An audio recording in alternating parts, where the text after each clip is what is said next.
listening to ProveText, a Glossa House podcast by Dr. T. Michael W. Halcomb, Dr. Frederick J. Long, Dr. Mario Melendez, Dr. Jennifer Noonan, and J. M. Smith. Welcome and enjoy. Hello and welcome to ProveText. I'm Michael Halcomb. I'm here with J. M. Smith, the Sensei of the Disciple Dojo. J. M., how's it? How's it, brother? It's great, man. I know you guys are burning up out there in Hawaii, but it is cool fall weather here in North Carolina. So yeah, I'm a little bit jealous. It's blazing hot right now. Just got to get through to the end of October. Usually mid-October, bro, we're good to go. But August, September, brutal, and sometimes the first couple weeks of October. But yeah, man, we're doing all right. Looking forward to getting into some questions with you. So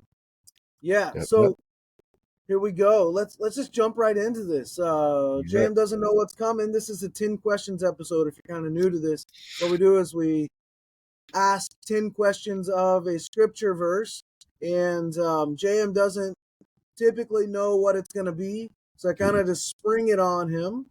And he gets 5 questions, I get 5 questions. No answering, really just observations and questions. So here we go. I'm going to put the first one up on the screen. We're going to start in Hebrew Scriptures today, the Old Testament. So here we go. It's Isaiah 40:31. And a lot of you probably know this. Good old Chris Tomlin kind of repopularized this with one of his songs. And I'll read the English. It says, this is the NIV, "But those who hope in the Lord will renew their strength."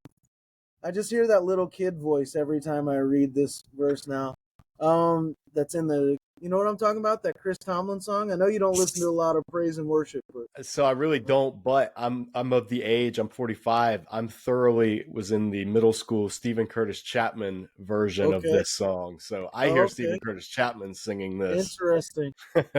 Well, if you're listening and you hear Stephen Curtis or you hear that little kid on the Chris Tomlin track, "But those who hope in the Lord will renew their strength." I don't know. It's just like right on my head. "They will soar on wings like eagles.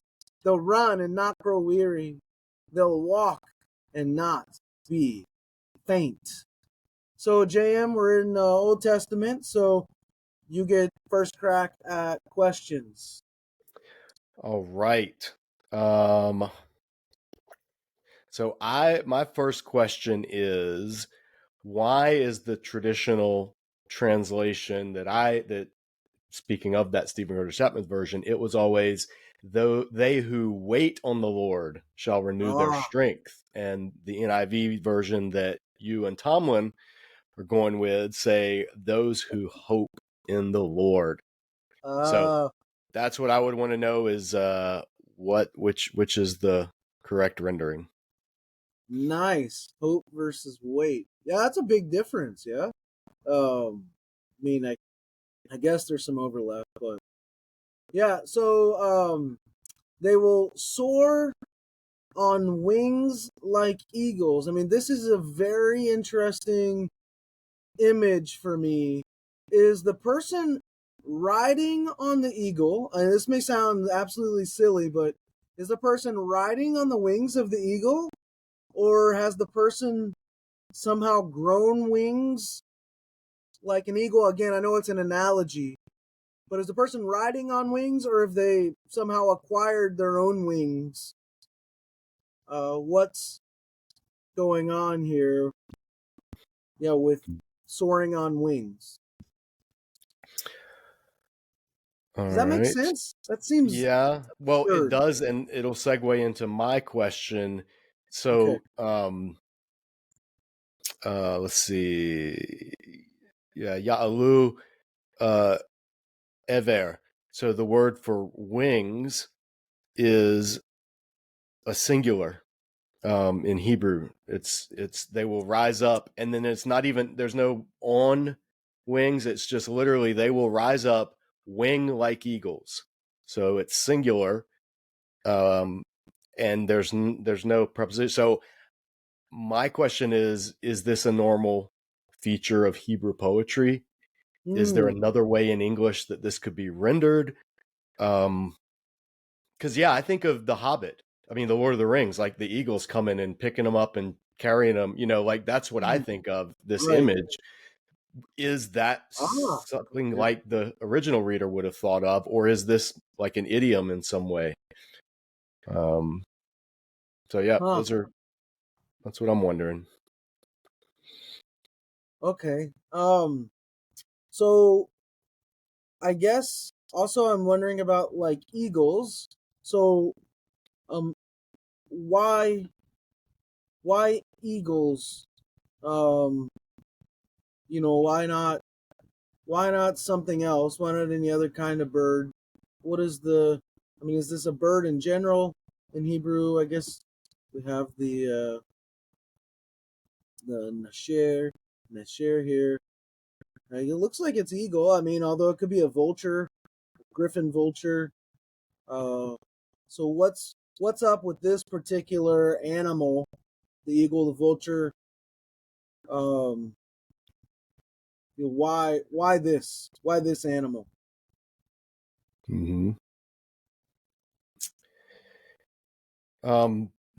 Similar to that question I have is, and I think this has implications for New Testament studies, which you would know more than me, but eagle and vulture are the same word.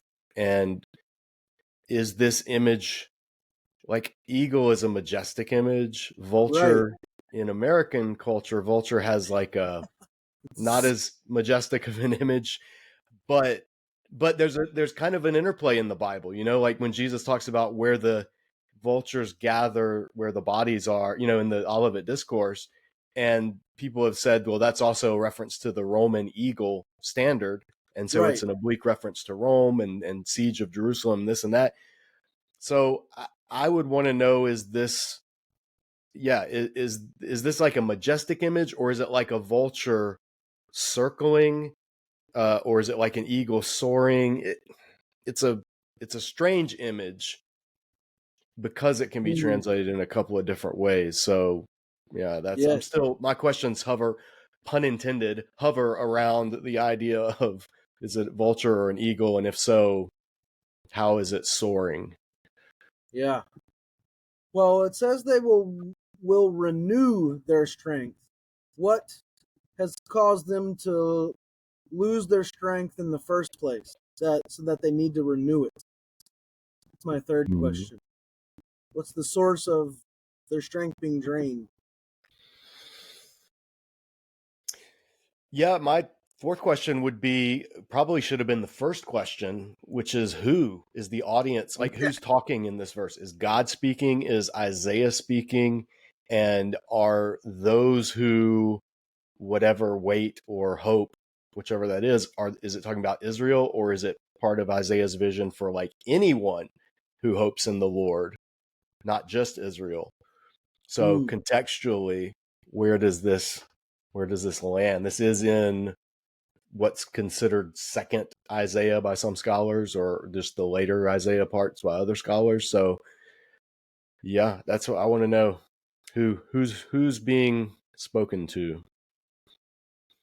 This is my fourth question is the images don't really I don't know, I think it's a weird interplay of images, especially the last three lines.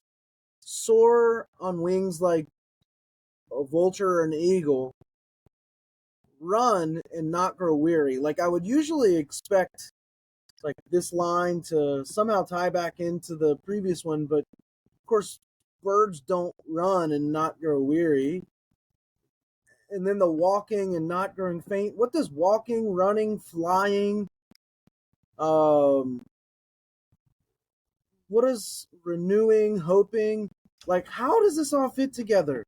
Like why this, like what's the connection between all this imagery, walking, running, soaring, renewing, hoping, or waiting?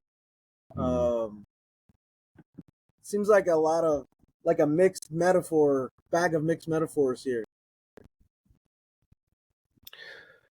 Yeah, I would want to know, is it intentional? Is it an intentional is there a logical progression from like the sublime, soar, to run, down to walk? In other words, if this is written to people who are either in exile or who are going to be in exile, I'm wondering, is there possibly something that's like this lofty concept, and then he's sort of bringing it down to the mundane everyday life by the end of it, of just walking without growing? I mean, because exiles did a lot of walking, hundreds of miles away. So I think you mentioning that makes me think, are they meant to be perfectly synonymous, or is there meant to be a logical progression? That's good. Yeah. Well, you mentioning that makes me then look at the idea of is there a progression with waiting / hoping, renewing strength, and then just like I guess the opposite of that would be the not growing weary and not being faint. Like it seems like that renewal of strength like comes in and stays. There's like a permanence to it, so that you can run. And I guess I've always thought of this as running and never getting tired, like ever, and then walking and never getting faint, like never fainting. Is there a permanence? Is the strength temporary? Does it need to be renewed again later? Is it for a time and a season? So I don't know if I had a good question there, but that's kind of what I'm looking at. Is the strength permanent, or does it need to be renewed again later?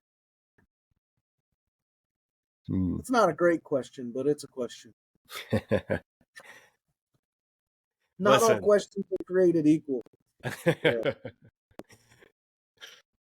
Do you have this is, I mean, I think I've done my 5, but do you have the Septuagint handy? Yeah, I can pull it up. Because the Septuagint is interesting to me, and it just is, they who wait for God shall change their strength. And then the next one is, they will grow wings like eagles. And so this word of growing wings, I'm wondering, is this where the view that when people die and become angels and they get their wings? Wow. I don't think that's where this comes from, but that's just what I thought of in my head, is how the Septuagint pretty literally rendered this. So. Boy, this has a good, like, looking at it in the Greek, I don't see this sort of thing going on. I guess I see some of it in the Hebrew with, all the oo's ending. So, Ya'elu, and then you have Yarutsu, and then you have Yage'u, Yalaku. So there is, and then at the end, Afa'u or something like that. So you do have a lot of a repetition of that ooh there. You catch that in the Greek too. There's a lot of similar sounds. So you have that alaxosine, pterofuesosine, and then you have copiasosine, pinasosine, also with dramunde, vadiunde. So there's like some really nice. The Greek does a pretty good job in terms of trying to capture the repetition of sound on some of this. But yeah, grows wings as eagles. If I had to throw a 6th question out there, does the, we talk about like bird's eye view a lot. Like when we talk about that sort of in our own cultural context, it's like getting a a larger view of the situation. Is it more, I mean, is that happening when you're soaring on wings like an eagle? Like you get this 20,000 foot view and you're able to like see the bigger picture? Is that part of what's like implied here, or no? Like, am I just reading that in? That's something that comes to mind as well. I don't know. Well, You probably see it in this has been 12 questions with your hosts. That's good. That's good. You got some bonus questions thrown out there That's right. today. That's very curious though, about especially the growing of the wings here. Yeah. Yeah, that's pretty fascinating. I don't have the LXX definition, but 10 or few ace was seen. Nice. Well, let's stop there. I mean, that's pretty fascinating. I'm kind of dying to go back and look at what's preceding this, and we didn't do verse 30, which is also, I still hear that kid's voice in my head. I'm gonna have nightmares tonight. Wake up with that kid's voice in my head. But even youths grow tired and weary, young men stumble and fall. Okay. Anyways, well, let's pause there. And, Jam, thanks for your time, your insights. Really good stuff. Absolutely. Those of you watching, listening, head over to discipledojo. Is it org or com? I can't remember. .org. Yep. .org. Then check out the youtube.com/ Disciple Dojo. Disciple Dojo. Yep. That's what it is. Yeah. All kinds of good stuff. James got all kind of like free stuff over there as well. Everything he does, he gives away for free. So booklets and studies and videos and all kinds of good stuff. So check that out. And we'll see you on the next 10 questions or 12 questions episode. A couple dozen questions maybe in the future. But thanks for watching. Thanks for listening. We'll see you next time. Aloha. Interested in growing your ancient language skills but not sure where to start? Glossa House can help. From illustrated readers and short stories to lexicons and grammars, Glossa House offers a variety of resources for beginning, intermediate, and experienced ancient language learners. Head to glossahouse.com today. Glossa House, language resources for the global community.